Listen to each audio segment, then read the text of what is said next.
एक गांव में रमेश नाम का लड़का रहता था। उसे चित्र बनाने का बहुत ज्यादा शौक था।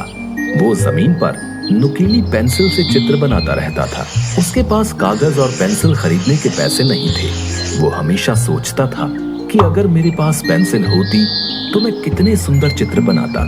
वो छड़ी से हमेशा चित्र बनाता रहता है। एक दिन जब चित्र बना रहा था तो उसे एक बूढ़ी औरत मिली। उसने रमेश को एक जादुई पेंसिल दी। इससे तुम हमेशा चित्र बनाकर गरीबों की मदद करना, और तुम्हें अगर मेरी जरूरत पड़े तो इसी पेंसिल से मुझे बुला लेना। ये कहकर वो बूढ़ी औरत गायब हो गई। रमेश बहुत खुश हुआ और उसने पेंसिल से जमीन पर एक सेब का चित्र बनाया। वाह, क्या छड़ी है! अचानक ही वो सेब असली हो गया।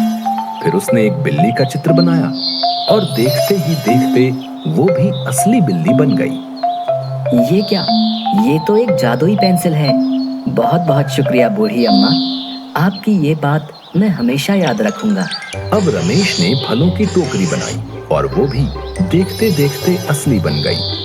और उसने गांव के बच्चों के लिए कपड़े, किताबें, अनाज आदि चीजें बनाई।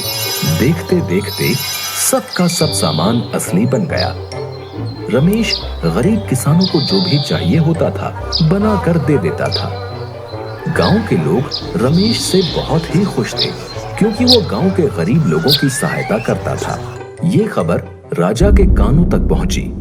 राजा ने रमेश को बुलाने का आदेश दिया और राजा ने रमेश से कहा, पहले तुम सोने से भरा एक घड़ा बना दो और ये पेंसिल मेरे हवाले कर दो। महाराज, आपके पास बहुत धन है। मैं केवल गरीबों के लिए चित्र बनाकर उनकी मदद करता हूँ। राजा को गुस्सा आ गया और राजा ने सैनिकों को आदेश देकर रमेश से पेंसिल ली और वो खुद से सोने से भरा घड़ा बनाने लगा।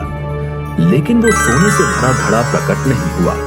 राजा ने सेनापति को पेंसिल से चित्र बनाने को कहा, लेकिन उस चित्र से भी कोई भी वस्तु प्रकट नहीं हुई। ये सब देखकर राजा और अधिक क्रोधित हो गया।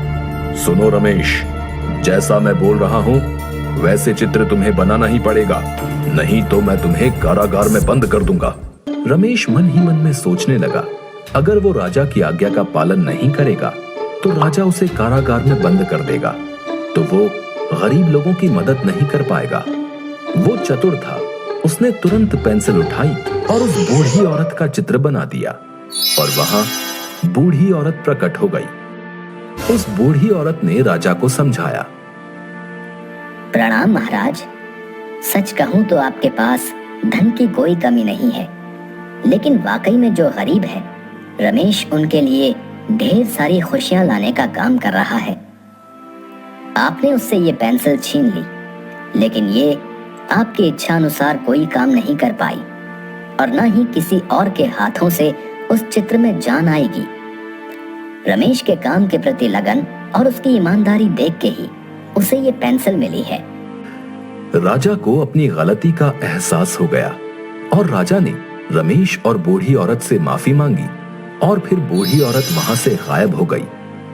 राजा ने रमेश का सम्मान किया